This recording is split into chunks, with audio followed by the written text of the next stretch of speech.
How's it going, everyone? King Blacktooth here again. So if you missed it, the PAX West 2016 panel for Gwent behind the scenes thing has already happened now. I did actually stream it, and I was going to upload that, but I don't think I added much to it that's really worthwhile doing it, and there's a lot there. So this is just a recap video going through the important things, what we found out from that particular video, what new cards we saw, and any information about single player and multiplayer and anything that I think you guys would be interested in knowing. I'm going to put into this video. Okay, there's no particular order to this, but I'll do it in kind of the order which I think you'll want to see it in. So we're going to start with new cards first. So the first card we see is the Premium Arrakis Behemoth, which looks really nice. We have seen this card before. I posted the premium artwork on my Twitter channel, and I post anything that I find interesting on there for you. But it's a 6 strength siege, and it has a new ability. This is the new stuff that we've seen. Horde Arrakis. So it's like Caranthir for the melee row and the wild hunts. Basically, when played, spawn and play a copy of every Arrakis, which happens to be 3 strength siege, on the row, except for previously spawned copies. Now, Caranthir was a hero card, and the Arrakis Behemoth is a character card, so you could decoy up and play it again. That's probably why they put in the brackets, except for previously spawned copies. So I think that means that could you duplicate the original ones again, but just not duplicate the copies? So if you got 3 Arrakis there, you could place it down and you get now 3 extra ones. It duplicates 3. If you pick it up and place it down again, will it duplicate those 3 original ones again, so you'll have 9 Arrakis on the row? That's fucking crazy. Now obviously that's huge scorch bait. They're only 3 strengths, so reasonably protectable, you know, with anything of higher strength. And you could get like quite an army there, and then you get Commander's Horn and Encourage or something. You could get pretty good strength from this, providing that's, I'm reading that right. Spawn and play a copy of every Arrakis 3 strength siege on its row, except for previously spawned copies. Yeah, that's what it says. Previously spawned copies don't get copied, but the original seems like they would get copied again. So really, really nice and strong. Now they might nerf, actually buff Caranthir and make him a character card because of this, because I imagine they're going for similar things. But then again, Caranthir does every Wild Hunt card. There might be more Wild Hunt cards than there are Arrakis. So far we've only seen the Behemoth, but I'm sure there's other types of Arrakis, but probably not as many as the Wild Hunt Riders, the Wild Hunt Warriors, the Wild Hunt Hounds and stuff. So maybe that's hero just because there's more Wild Hunt than there are Arrakis. So the next card we get to see is the Solano Harpy, is that right? Solano Harpy, sorry about that. 6 strength ranged character card with the same sort of ability, Horde Harpy. When played, spawn and play a copy of every Harpy 3 strength ranged on its row, except for previously spawned copies. So again, it's a character card. You can pick it up, place it down again, presumably copy the original Harpies again, so you can get like 3 copied to 6, and then another 3 copied to 9 if you keep decoying it, 12, etc. Now we have only actually seen 3 Harpies, so it's just like a ranged version of the Arrakis Behemoth. Some people are saying they don't like this type of thing, where the range row, the siege row, and the melee row all have similar styles. You know, we've seen a horde character for each row now. I personally don't mind, because it's different aspects. You get to choose what row, but I think other people would have preferred slight tweaks on it at least. We may see slight tweaks. Like we said, Caranthir is a hero card, and there might be more Wild Hunt, so you know, this might just be something to add to a different thing. But so I like the card and I like the effect, but some people are saying that maybe it's a bit too similar for melee, ranged and siege. They would have preferred some differentiation. The next card we get to see, we've seen before, it's the Giant Toad, 8 strength siege card. Same as usual, Rainwalker in power, and which means it gets double the strength when a rain is in play. Works really well on the siege row with, I think it's the Sirens, which gets doubled in strength as well. So kind of basically an ice giant on the siege row. And this again brings into the idea that all the rows seem kind of similar. It's just you know, you get different cards. Ice giant instead of a giant toad. harpies instead of wild hunt riders or sirens, blah blah blah. So that might be a negative, people are saying. Right, we got the Fiend, that's popped up again. Some people are thinking this might not be the Fiend, which the cow spawns. It's 12 strength melee. I actually think it might be the one that the cow spawns, but it's hard to say really. It's just if it's not the one the cow spawns, then it's effectively a monster Trollolo, 12 strength character card, which goes on the melee, which is pretty good because monster would really benefit from this type of thing, because they have a lot of cards which don't have abilities, and alchemy deck seems to work quite well with those at the minute. The Manticore was a new one that got added recently. Again, we got to see Villain Trettenmirth, 6 strength hero card on the melee row, and it's got the Inferno ability. Again, the description is roughly the same, but it's a little nicer to read because it hasn't got symbols. It actually says greater than. If your opponent's battlefield's total strength is equal or greater than 30, send the strongest non-hero unit cards to the graveyard. It doesn't clear quite up for me. It says send the strongest non-hero units to the graveyard, not send their strongest non-hero units to the graveyard. I still think it's only on their side, or why are you even looking at their total strength if you're going to scorch your side, to be honest. But doesn't quite clear it up for me, but maybe that's just me being hopeful, and maybe that is like the best you're going to get. But to see it in play is probably what we need to evaluate that one. So there is another card on this particular screen which is new, and it's very small and very hard to see, but it's on the ranged row there. It's a 0 strength ranged card, character as well, and it's got the transformation ability, and it actually looks to me like it's old Spear Tip, the artwork I posted on my Twitter not too long ago. So I think it matches the sort of shape, the silhouette and stuff of the character. And so we don't know what the requirement of the transformation is. We've seen young berserkers which transform with mushrooms, but we've also seen Regus who just transforms when it gets removed. I would like to think old Spear Tip because it's like a Cyclops that gets waken up by the witches and stuff in the game. So I'd like to think it's something like you place him down, and if the opponent plays a unit card, he wakes up into a strong minion, you know, 10 strength, 12 strength, something like that. But the way the opponent gets around it is by using special cards or passing or something like that. I like that, but yeah, so I think that's a 0 strength ranged character card, old Spear Tip. So the next card we get to see is not actually a card, but artwork that is going to be a card, and he's from the books. His name is Vilgefortz. He looks like a complete badass. Apparently, he's in the book someone who killed one of the main characters. I don't want to spoil it, but they do say the name in the panel. But he looks like a complete badass. We don't get to see any more about him, but he looks to be a very, very strong card. I'm kind of hoping he doesn't have another Scorch type ability. I'm a bit... I think there's maybe coming too many of those coming out. But he looks like a really impressive looking guy. The next card we see is the third and I think final Witcher. I imagine it'll make a trio, much like the Crones for monsters. And it's an 8 strength melee card, and it's neutral. So all the Witcher cards are neutral, 8 strength and melee. And they have the muster ability. You place one and it'll pull the other ones from your deck. And you get to hear a little battle cry for this card as well, which is cool. So the next card we see is this one. I don't really want to try and pronounce the name, but I think it's something like Shayla.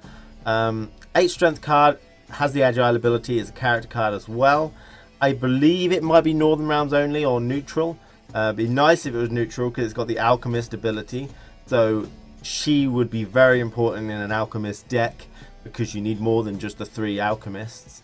But yeah, she's going to be pretty good. Hope she's neutral.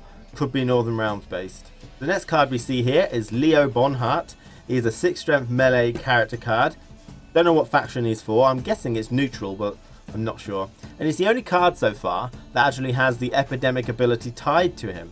So he has the epidemic ability. Now I have no idea if it's got a requirement. It could be a requirement like if it's 15 strength or less because it's epidemic, or it could be if it's 15 strength or more, or it could just be a plain old epidemic, you know, does it as it does it, which is interesting. So he's going to be a very interesting card. Epidemics are probably less used at the moment than Scorches, I think, in most decks, but a good choice. I like him. And the rain, you know it's going to look good in a premium artwork. You know it's going to look good. So what we have here is new artwork for Coral. Now this could actually be alternative art and changed information. She's been changed since last time. Or it could be like a different type of Coral. Coral with like, you know, a semicolon like Geralt Swordmaster and stuff. Because the previous Coral was 8 strength, siege, and she had resurrection, decompression. Take any non-hero unit or special card from the graveyard and play it. But this one seems to just have a choice ability. And she's still 8 strength, she's still a hero, she's still on the siege. So it could just be altered card or a new card. I'm thinking that it's altered, but I have no basis for that whatsoever. Okay, alright.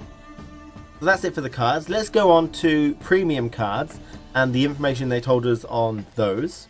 So premium cards, we know that they just have an animation on them, and it's a really cool looking animation. Proper 3D models they were.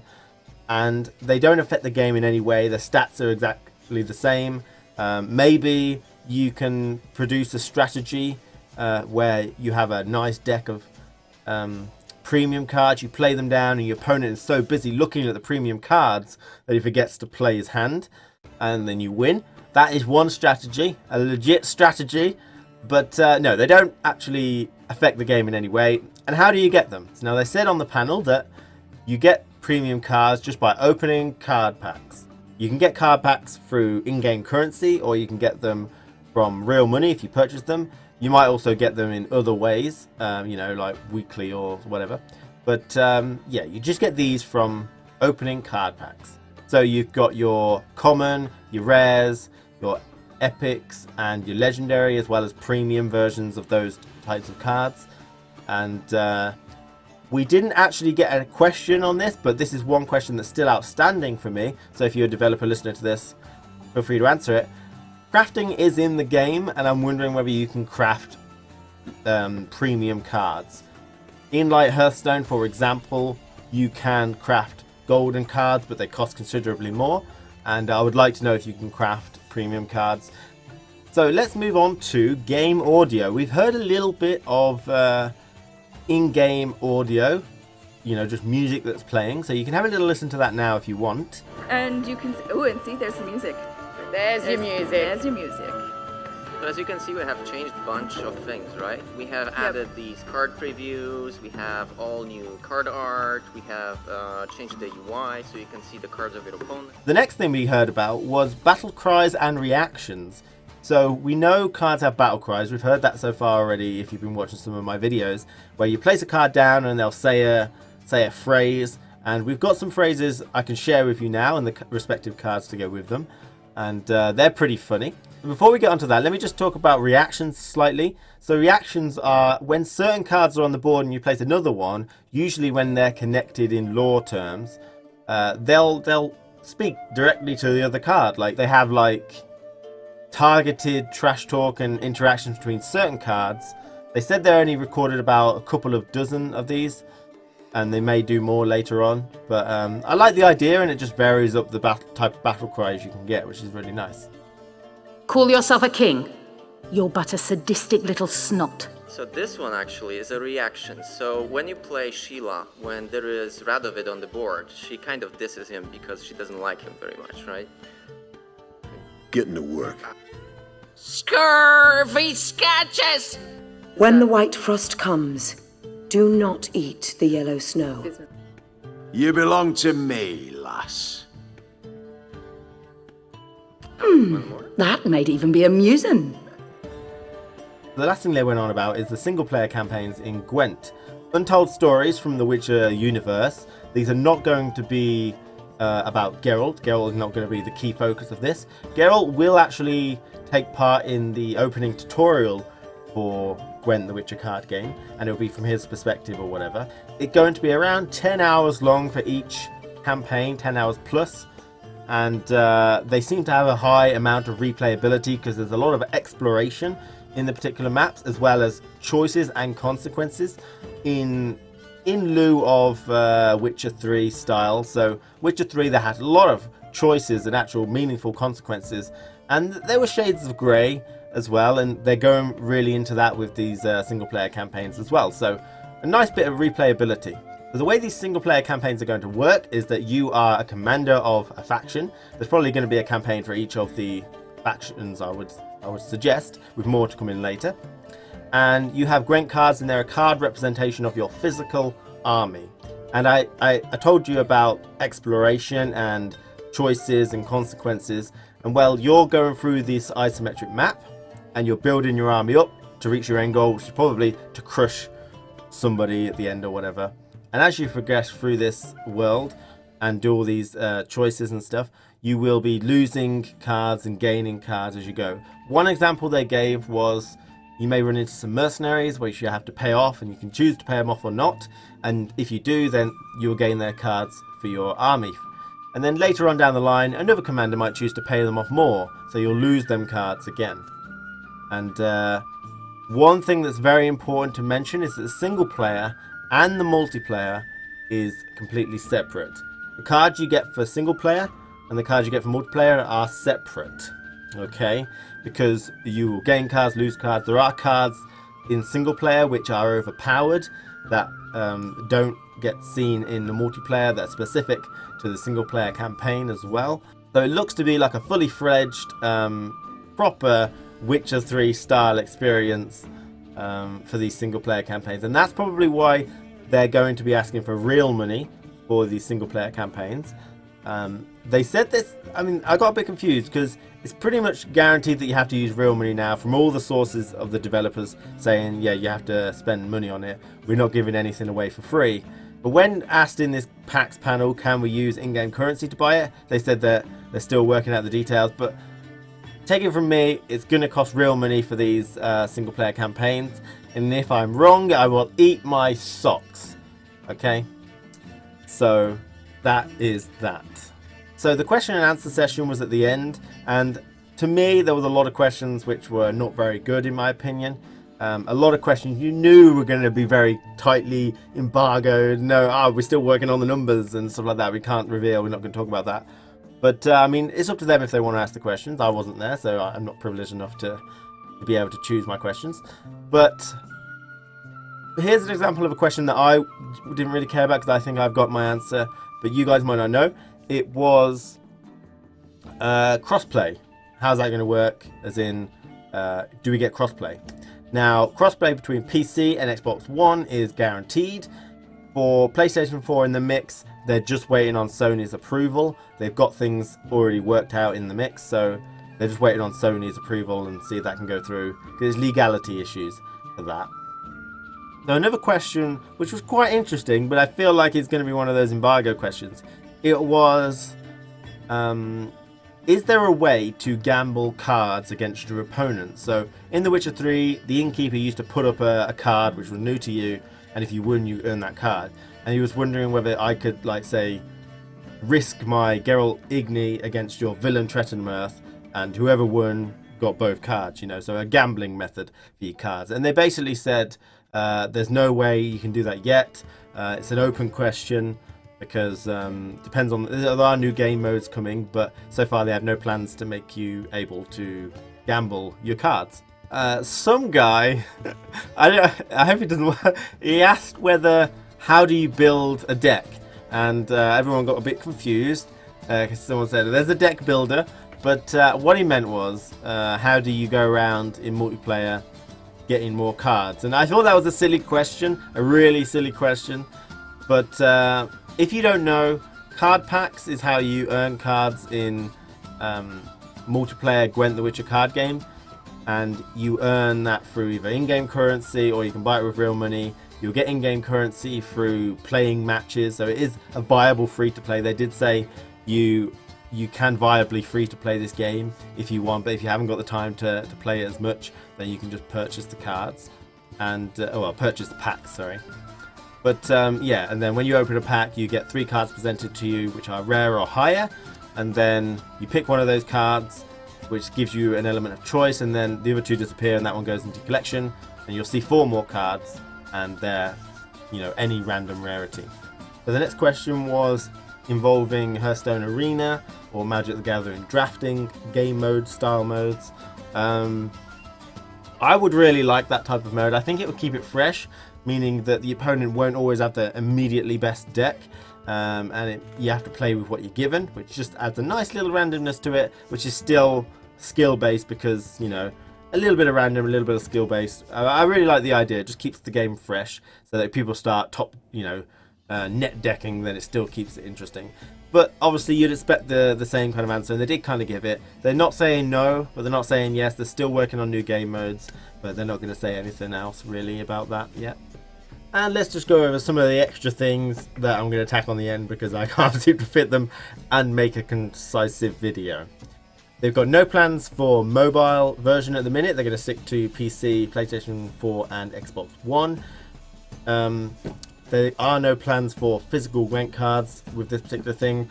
The ones that were made for Witcher 3 were promotional things in the collector's edition. They have no plans to make a physical copy of Gwent the Witcher card game. It's going to be a downloadable title. Infinite deck slots. When you make a deck, you can save it. You can make another deck, save it. Cards, you can use cards for both, you know. If you use your Wild Hunt Riders in one, you can use them in the other. It's common practice in digital card. Emotes are going to be available. For example, Hearthstone, when you fight against each other, you can right click and say, the nature will avenge you, or whatever, that kind of stuff. And they're planning to do that kind of thing. It doesn't seem like you'll be able to chat with the opponent, although they're still working on this, but I don't think any game should let you chat with the opponent, because I don't know if you know, but opponents can be fucking assholes. So yeah, just keep it to emotes and allow the ability to mute them.